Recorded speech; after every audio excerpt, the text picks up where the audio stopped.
안녕하세요. 저는 올해 30살 여자입니다. 학교 다닐 때 성적은 전교 등수에 들어가는 상위권이었지만 집안 환경이 어려웠던지라 원하던 대학교에 진학하는 걸 포기하고 전문대에 들어갔어요. 2년 짧은 대학 생활하면서 아르바이트도 쉬어본 적이 없었습니다. 제 학비랑 생활비 전부 다 제가 벌어서 했고 졸업하자마자 한 달도 쉬어보지 못하고 곧바로 취직을 했어요. 제 입으로 이런 말 하기는 뭐하지만 제 또래의 그 누구와 비교해도 정말 그 누구보다 더 열심히 살아왔다고 스스로 자부할 수 있습니다. 아르바이트로 돈을 벌긴 했지만 회사에서 주는 월급과 알바비는 액수부터 차이가 나더라고요. 이미 저축하는 습관이 몸에 배어 있었다 보니 취직 3년 차가 되었을 때는 그럴듯한 목돈이 모여 있었습니다. 집안 형편이 어려웠지만 제가 생활비를 보태던가 할 필요는 없었습니다. 저희 부모님이 항상 저한테 미안한 마음을 가지고 계셨고 저한테서는 1,000원 한 장도 도움받을 생각 없다고 딱 못을 박아 두셨거든요. 공부를 곧잘 했던 저였다 보니 4년제 진학 포기하고 전문대에 들어간 것도 가서도 학비며 생활비며 제 스스로 벌게 만들었던 게 내내 마음에 걸리셨다나 봐요. 아무튼 금전적으로 여유가 생기다 보니 저도 못다한 공부를 다시 해보고 싶은 생각도 있었어요. 3년 모은 돈에 1년만 더 바짝 벌고 모아서 그걸 자본금으로 아르바이트랑 병행하면서 하면 못할 것도 없겠다 싶었습니다. 그러다 회사에서 친하게 지내던 선배가 그럴 바에 차라리 그 돈으로 투자를 하는 게 어떻냐고 제안을 하더라고요.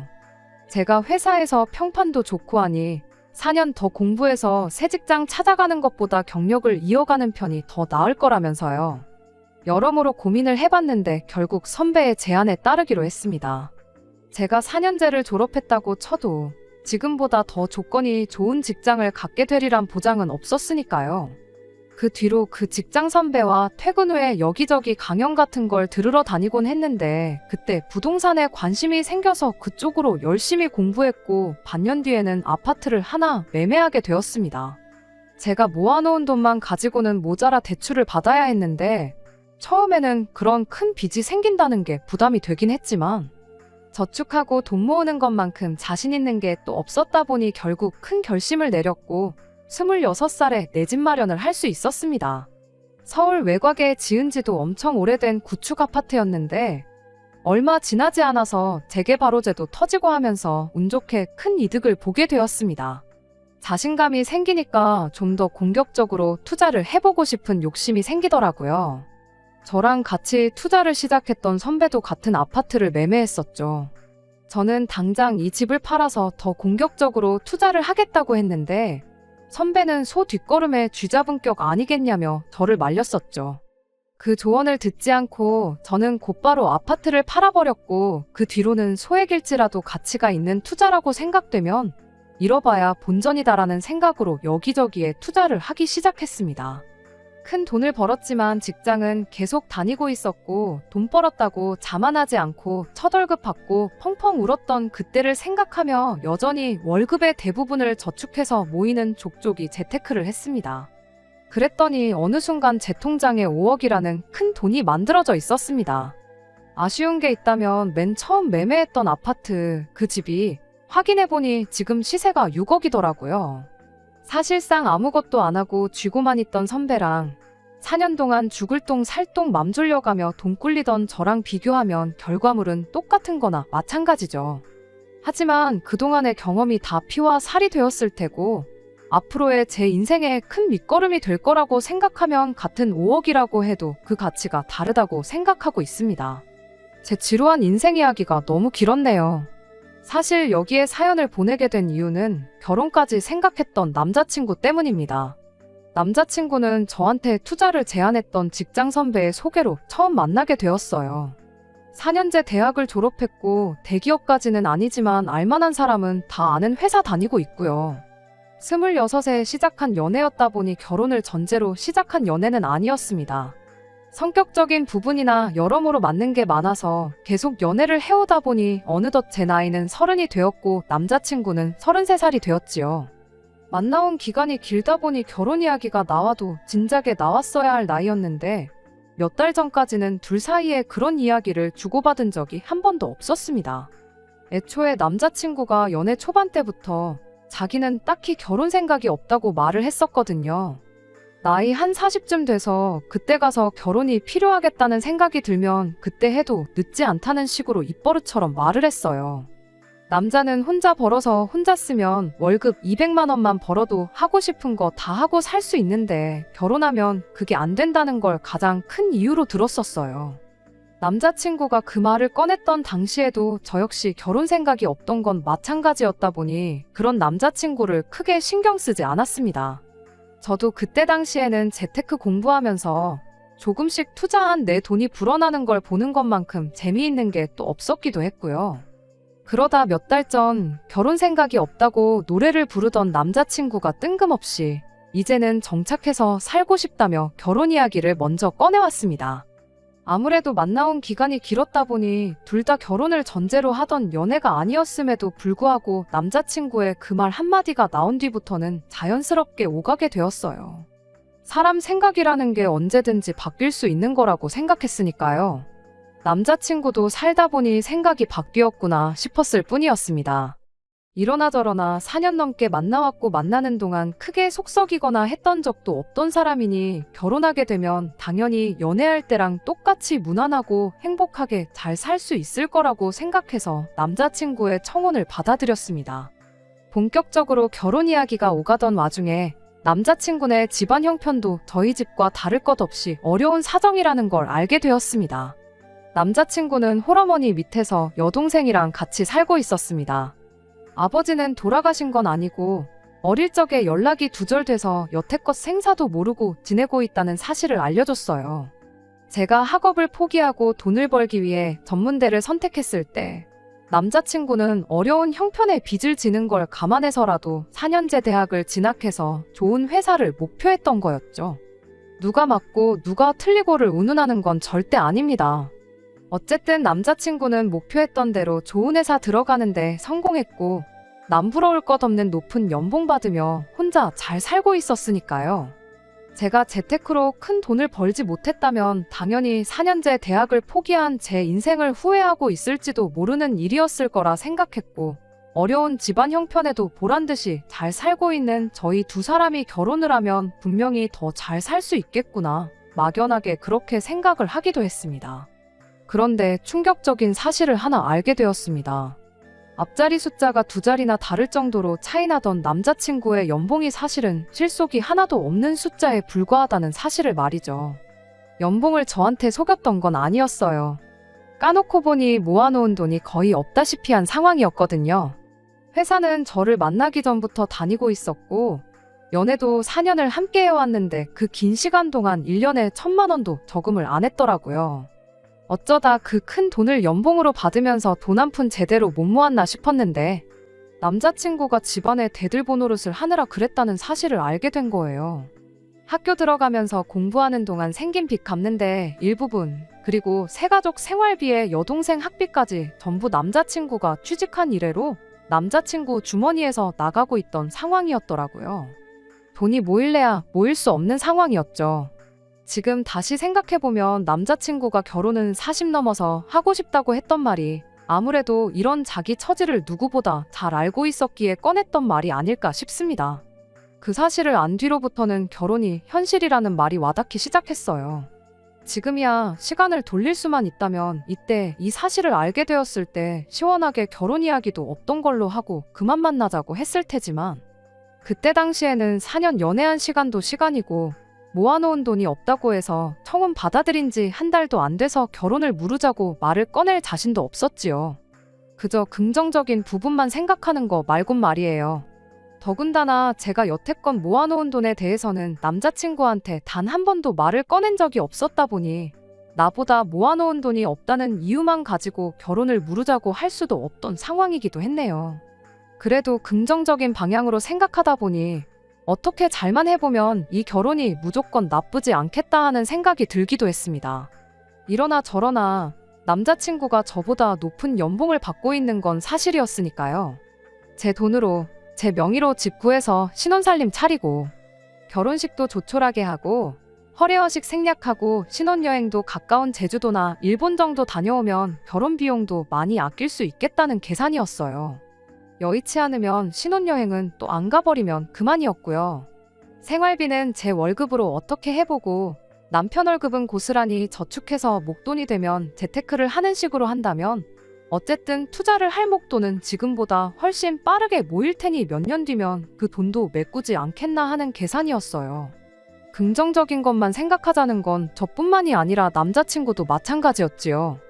다만 현실적인 부분을 생각하는 게 아니고 계속 뜬구름 잡는 이야기만 하는 게 문제였어요. 요즘 출산율 때문에 나라가 망한다느니 어쩐다느니 하는 뉴스만 나오는데 아이는 한 셋쯤 낳아야지 나라에 이바지할 수 있는 거 아니냐. 나는 딸만 셋이든 아들만 셋이든 상관없다고. 그냥 하늘이 보내준 천사라고 생각하고 사랑으로 키우자 하는 그런 뜬구름 잡는 이야기 말이죠. 안 그래도 하루하루 지나갈수록 아무리 긍정적인 부분만 보려고 노력하고 있었다고 하지만 이 결혼에 대한 확신이 점점 더 옅어져만 가는데 남자친구는 속도 없이 저런 뜬구름 잡는 소리나 하고 있으니 저도 그 말에는 신경질적으로 나갈 수밖에 없었습니다. 출산율 때문에 나라가 어렵다는 건 알겠는데 암만 나라에서 지원을 잘해준다고 해도 애들이 혼자 크는 건 아니지 않느냐고. 당장 모아놓은 돈도 없는데 집도절도 없이 애들만 낳아서 뭐하냐고요. 지금 상황이면 결혼하고 나서도 맞벌이는 선택이 아니라 필수인 상황인데 현실적으로 도움이 되는 생각 좀 했으면 좋겠다고 남자친구한테 타일러 말했어요. 제 말에 남자친구는 누가 그런 현실적인 거 생각 안 해본 줄 아냐며 반박을 하더라고요. 당연히 결혼하면 맞벌이 유지할 생각이라고. 그리고 애가 지 혼자 크는 거 아닌 거 누가 모르겠냐며 자기도 다 생각이 있어서 꺼낸 이야기라고 하더군요. 그 순간에는 저도 잠깐 반성했어요. 결혼 이야기 오가던 와중에 남자친구가 모아놓은 돈이 하나도 없다는 사실을 알고는 제가 모아놓은 돈이 얼마나 있는지 말을 안 해줬기도 했고 남자친구는 모아놓은 돈이 부족한 와중에도 저랑 행복한 미래를 그리려고 노력 중인데 남자친구는 모르고 저만 알고 있는 사실을 가지고 혼자 전전긍긍했던 저였으니 말이에요. 그래서 남자친구한테 앞으로 계획이 어떻게 되는지 알고 싶다고 말해달라고 했어요. 그 계획에 따라서 저는 제 돈 5억의 존재를 사실대로 말해주고 더 현실적인 계획을 잘 세워서 앞으로 행복하게 잘 살아보자고 할 계획이었는데 결론부터 말하자면 남자친구의 장대한 그 계획 덕분에 결혼 뒤집어 엎어버리는 건 물론이고 평생 모르는 사람으로 지내자고 잔인하게 이별 선언하고 뒤돌아 나왔습니다. 남자친구는 집 문제부터 이야기를 꺼냈어요. 결혼하면 일단 지금 자기가 어머니랑 여동생과 같이 살고 있는 집에 신혼살림을 차리자고 하더군요. 일단 거기서 살면서 돈을 모으자고 하는 소리였죠. 남자친구네는 거실 딸린 방 2개짜리 17평 아파트에 방 2개는 각각 어머님이랑 여동생이 쓰고 있는 상황이었어요. 남자친구는 거실에 침대 놓고 파티션 같은 걸로 가벽을 세워서 거실을 방처럼 쓰고 있었다고 합니다. 17평 아파트 거실이 넓어봐야 얼마나 넓겠어요. 제 나름대로 부동산 공부를 열심히 했다 보니 아파트 구조에 대해서도 나름 빠삭한 편이었다 보니 안 봐도 그림이 다 그려지더라고요. 그래서 곧바로 따져 물었어요. 거실에 침대 하나랑 책상 하나 들어가 있는 게 고작 아니냐고. 애초에 17평 아파트에 지금 셋이서 사는 것도 미어 터지지 않냐. 그런데 지금 그 집에 나까지 들어가서 살자는 거냐 한마디 했죠. 그러자 남자친구가 마치 제 입에서 그 말이 나오길 기다렸다는 듯이 곧바로 대답을 하더라고요. 그럼 집을 새로 알아보는 게 어떻겠냐고 하면서 지금 가족들하고 살고 있는 집이 어머니 명의로 되어 있는 전세인데 보증금을 빼면 1억 5천 정도 나온다고. 그러면 그 돈 합쳐서 6억 5천 정도 하는 집을 알아보면 어떻겠냐고 하는 겁니다. 그 정도 돈이면 위치 괜찮은 곳에 전세로 들어갈 수도 있고 아니면 서울 외곽의 구축 아파트 평수 넓은 아파트도 하나 구할 수 있지 않겠냐면서 말이에요. 방이 3개짜리고 4개짜리고 30평 되고 40평 되고 그런 게 중요한 게 아니었어요. 그 말을 듣는 순간 구체적인 액수를 정해놓은 사실을 두고 안 좋은 촉이 오기 시작했습니다. 새로 구해보자는 그 집이 어머님 전세금을 빼면 제가 모아놓은 돈하고 딱 맞아 떨어지는 금액이었으니까요. 애초에 6억이면 6억, 7억이면 7억이라고 하지. 콕 집어서 6억 5천이라고 하는데 그 순간에는 제가 아니라 그 누구였을지라도 저랑 똑같이 의심부터 했을 거라고 생각합니다. 그래도 속단은 하지 말자는 생각에 남자친구한테 떠보듯이 이야기를 꺼냈어요. 그런데 왜 자꾸 가족들하고 같이 살 생각만 하느냐 먼저 물어봤죠. 남자친구는 육아 때문에 그렇다고 대답을 하더군요. 아이 태어나면 어머니한테 아이를 봐달라고 할 것이고 그러면 맞벌이도 계속 할 수 있지 않겠냐며 무조건 어머니랑 같이 사는 게 이득이라고 저를 설득하려 들었습니다. 동생은 졸업하고 취직하면 독립해 나갈 건데 그때까지만 같이 살게 해주자고 했고요. 그래서 저도 당장 태어나지도 않을 아이를 가지고 그러지 말고 아니면 차라리 단칸방에 월세로 시작해보는 건 어떠냐고 물어봤죠. 어차피 거실에 가벽 세우고 신혼생활 할 생각이 있었으면 단칸방에서 시작하는 건 어떠냐 하고 물었는데 남자친구는 5억이나 있는데 왜 단칸방 이야기를 하냐고 대답을 하더니 자기도 아차 싶었는지 낭패다 하는 표정을 짓더군요. 알고 보니 남자친구는 제가 모아놓은 돈의 존재를 알고 있던 거였어요. 40살 넘어서 결혼한다고 했던 말을 바꾸고 저한테 결혼 이야기를 넌지시 꺼냈던 것도 제가 돈이 있다는 걸 알고 나서 그랬던 거더라고요. 어떻게 알았냐고 물어보니 제 직장 선배한테 들었다고 해요. 그렇다고 해서 자기가 제 돈을 노리고 저랑 결혼하자고 말을 꺼낸 건 아니랍니다.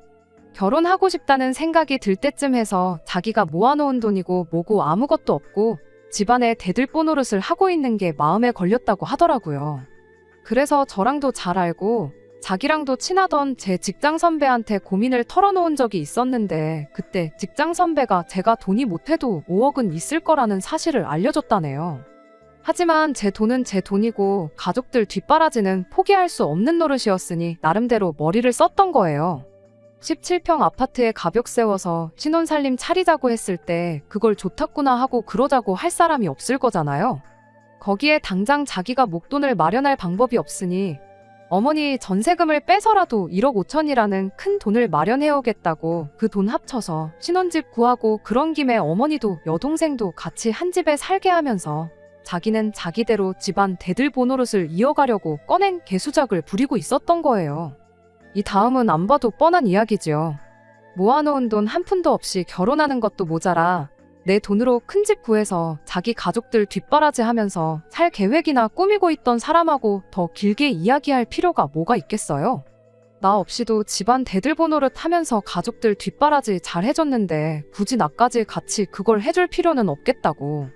그냥 오늘부로 결혼 이야기도 없던 일로 하고 없던 일로 하는 김에 이제 서로 모르는 사람으로 지내자고 이별 선언까지 확실히 하고 자리에서 일어났습니다. 오히려 그렇게 더럽게 끝이 나고 나니까 일말의 아쉬움도 들지 않았어요. 집으로 돌아오는 길 내내 전화기가 계속해서 울리길래 전화번호도 차단해버렸어요. 그랬더니 저녁이 돼서 직장 선배한테서 전화가 왔습니다. 대번에 남자친구 편을 들면서 말을 하더라고요. 처음부터 모아놓은 돈에 대해서 말을 안 해준 제 잘못이라고 하길래 그럼 선배라면 결혼하자는 사람이 모아놓은 돈이 한 푼도 없는 사실을 알게 되면 나한테 5억이 있으니까 걱정 말고 결혼하자고 말할 수 있냐고 물어봤죠. 선배는 제가 말한 질문에는 대답을 하지 않고 또다시 남자친구 편을 들어주더군요. 남자친구가 그래도 너보다 돈을 훨씬 더 잘 벌지 않냐고 월급 이야기를 꺼내길래 그 가족들한테 들어가는 돈은 얼만지나 알고 그러시냐고 따져 물었어요. 선배는 그런 저를 두고 사람이 왜 그렇게 이기적이냐, 인생 혼자 사는 거 아니다 하면서 그렇게 이것저것 따지다간 평생 결혼을 못할 거라고 하더라고요. 4년이나 만나놓고 결혼을 이렇게 뒤집어버리면 남자친구가 뭐가 되냐며 자꾸 그쪽 편을 드는데 남자친구가 4년 허비했으면 나도 똑같이 4년 날려먹은 거라고. 남자친구 시간 따로, 내 시간 따로 다르게 흐는 거 아니라고 말하고 선배한테도 실망이라고 한마디 했네요. 어련히 때가 되면 내가 말했을 내 재산인데 마음대로 남자친구한테 알려준 게 선배 아니냐고요. 애초에 이 사단이 선배가 남자친구한테 내 돈이 얼마나 있는지 맘대로 말해줘서 생긴 일 아니겠냐고. 선배야말로 결혼 준비 시작했던 몇 달이나마 내 인생 낭비하게 만든 거 모르냐. 정말 사람 다시 봤다고. 앞으로 연락도 하지 말고 지내자고 딱 잘라 말하고 선배 전화번호도 차단해버렸네요. 남자친구야, 내 돈으로 가족들 챙길 생각뿐이었으니 당연히 연을 끊어도 모자랄 게 없다고 생각하지만 선배의 경우에는 아직도 안타까운 마음이 들어요. 어쨌든 제가 돈을 이만큼 모을 수 있는데 가장 큰 영향을 끼치기도 한 사람이기도 하고 제가 가족처럼 믿었던 사람이었다 보니 제 돈이 얼마나 있는지 가족들 다음으로 맨 처음 말해줬던 사람이기도 하거든요. 저희 어머니는 제 인생에 더 이상 도움 안 될 사람들 이번 기회로 잘 끊어낸 거라고 하시긴 하는데 사실 아직도 마음이 조금 그렇긴 하네요. 끝까지 들어주셔서 감사합니다. 오늘의 사연은 여기까지입니다. 구독과 좋아요, 알람 설정 부탁드리고 더 좋은 사연으로 다시 찾아뵙겠습니다. 감사합니다.